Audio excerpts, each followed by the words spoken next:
Bienvenue sur le canal YouTube en mon centre. Aujourd'hui, je vais parler de repères. Les repères extérieurs versus les repères intérieurs. Si pour me sentir bien, j'ai besoin qu'il fasse beau, que je sois en vacances ou que j'ai des activités qui me plaisent.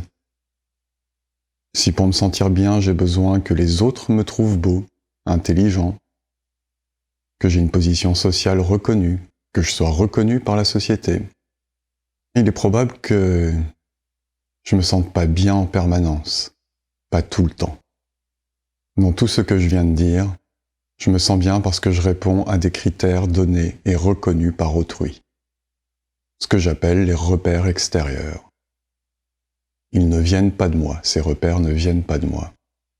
Le référentiel extérieur, qui est un ensemble de critères extérieurs, de repères extérieurs, c'est une construction intellectuelle qui nous est donnée par la société, la culture, la tradition, l'histoire, la morale, et qui n'est pas basée sur notre propre expérience et sur notre propre ressenti.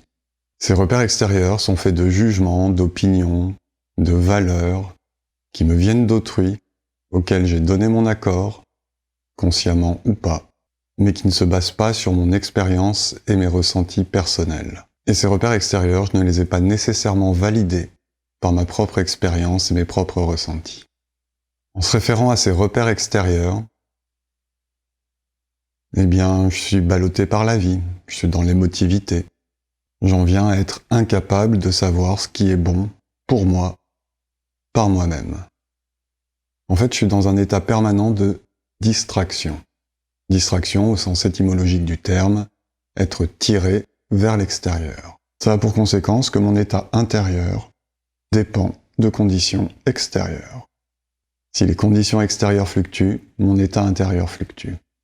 À l'inverse, si je souhaite avoir un état intérieur stable, durable, eh bien il faut que je trouve un autre référentiel que le référentiel extérieur. Ce référentiel est constitué des repères intérieurs, des repères qui viennent de moi, qui sont justes pour moi, qui correspondent à mes valeurs, à mes aspirations, à mes propres besoins.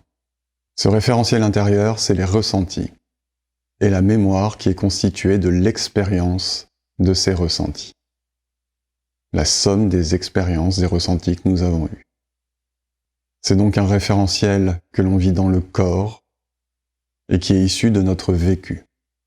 Il s'agit donc de prendre le corps comme référence et les ressentis corporels. Mais dans nos sociétés occidentales, les ressentis,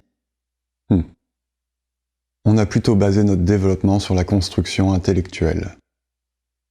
Et les ressentis sont niés dès l'enfance. Par exemple, un enfant qui tombe et qui se blesse, on lui dit « c'est pas grave, ça va passer ». L'enfant a mal, il ressent de la douleur, et on est en train de lui dire que cette information n'a pas d'importance. C'est pas grave, ça va passer.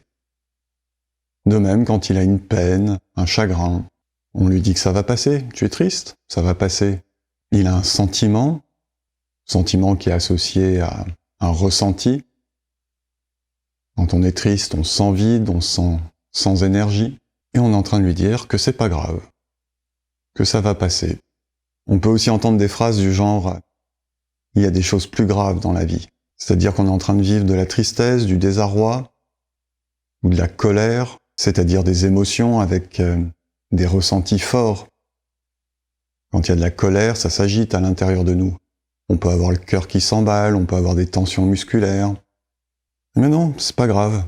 Il y a des choses plus graves dans la vie. On nie les ressentis. Un homme, ça doit pas pleurer. Pourtant, un homme, ça ressent de la tristesse, comme une femme. Mais non. Oublie ce ressenti. Une femme, ça doit pas montrer ses sentiments pour un homme. Pourtant, il y a aussi un ressenti physique quand on est amoureux.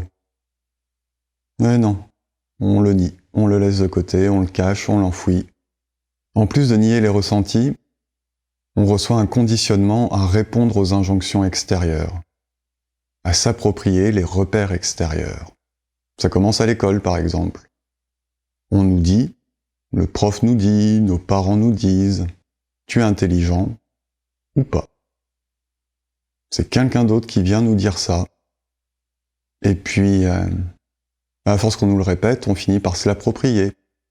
Ça devient une croyance, on y croit. Est-ce que je me sens bien quand je me dis que je ne suis pas intelligent ? Je ne suis pas intelligent. Ouh ! Non, on se sent pas bien. On a été conditionné à répondre aux injonctions extérieures. Il faut manger de la soupe pour grandir. La vie est une compétition. Il faut se battre pour réussir. Ce sont des injonctions qui viennent de l'extérieur. Elles ne sont pas basées sur notre propre expérience. D'ailleurs, il n'y a aucune expérience qui ait montré que la soupe, ça faisait grandir. La vie est une compétition. L'expérience et la réalité, ça montre plutôt que la vie, c'est une collaboration. Il y a des phases de compétition, mais globalement, la vie perdure, s'étend, se perpétue par la collaboration. Il faut se battre pour réussir. Ouais, c'est possible, c'est une des expériences possibles pour réussir. C'est pas la seule voie, c'est pas le seul chemin possible pour réussir. On a comme ça dans nos vies de nombreux pourvoyeurs de repères extérieurs. D'abord, il y avait la religion qui nous parle de Dieu, qui nous explique ce qu'est Dieu, qui nous explique ce qu'est la croyance, qui nous dit que Dieu est en toutes choses, peut-être même en nous, et en même temps nous demande de prier un Dieu qui est à l'extérieur de nous. Où est la validation par notre propre expérience là-dedans ? Où est la foi ? Où est le ressenti du divin ? Si on le place à l'extérieur de nous, on ne va pas le ressentir, le divin. Puis ensuite, on a la morale. La morale, elle nous dit ce qui est bien, ce qui est mal. C'est la morale qui nous le dit, c'est pas notre propre expérience. La morale, elle nous dit « c'est pas bien de donner un coup de pied à un chien ». Et en même temps, c'est ok de laisser les animaux d'élevage, les animaux que l'on consomme, se faire élever et tuer dans des conditions atroces. Très élastique tout ça. Et ça part pas du tout de notre expérience et de nos ressentis. Mais ça pourrait.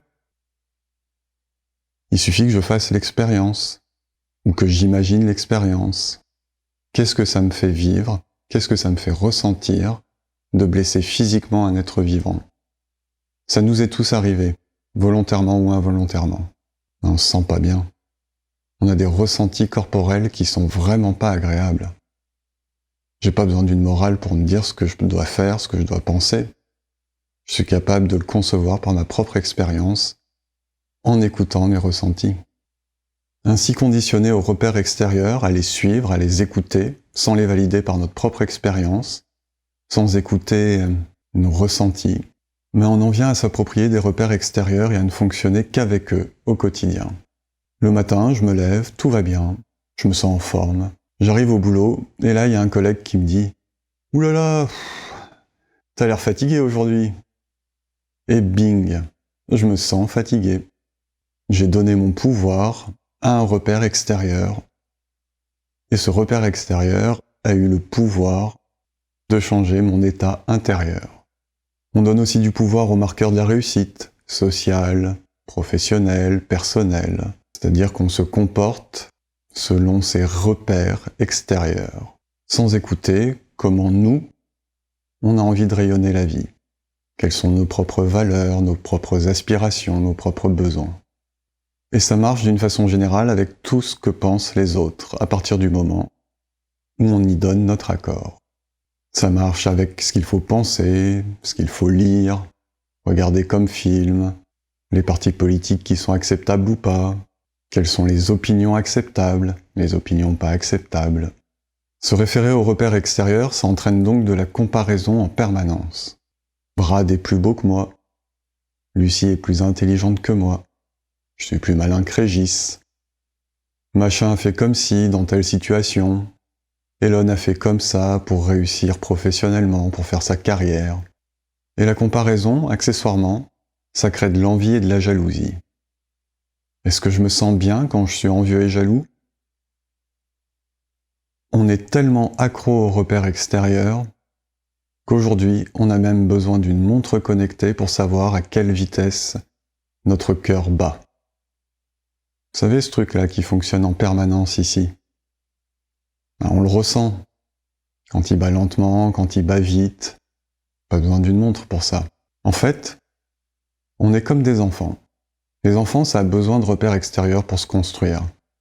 Le temps qu'ils fassent leur propre expérience qui est faite de situations de vie et de ressentis associés à ces situations de vie. Par contre, l'adulte, lui, il a fait cette expérience. Il peut s'en servir, elle est fiable, c'est ce qu'il a vécu. Les ressentis sont fiables. Je vous invite à observer dans vos pensées, dans vos choix, dans vos jugements, dans vos comportements, ceux qui partent d'un ressenti intérieur, d'un ressenti physique ou de votre propre expérience, et ceux qui se réfèrent à des repères extérieurs. Essayez, vous allez voir, je suis sûr que vous allez vous surprendre.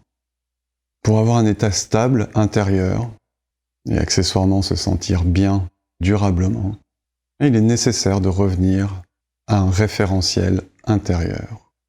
Le référentiel intérieur, c'est les ressentis, c'est le corps. Et le corps ne ment jamais. Il nous donne toujours les bonnes indications dans une situation donnée, dans une relation, face à une pensée, un projet. Vous avez sûrement déjà remarqué que quand on mange quelque chose qui ne convient pas au corps, le corps le dit. C'est la même chose pour tout. Quand on donne une pensée au corps qui ne lui convient pas, il le dit. Quand on est dans une relation qui ne convient pas, le corps le dit. Donc revenir à un référentiel intérieur, ça commence simplement par observer ses ressentis corporels et par remettre sa propre expérience, ses propres ressentis au centre de sa réflexion. Il y a de nombreuses façons de travailler l'écoute des ressentis. La méditation en est une, parmi d'autres, et notamment la méditation basée sur l'écoute des ressentis corporels. J'aurai l'occasion de revenir dans d'autres vidéos sur comment passer des repères extérieurs à un référentiel intérieur.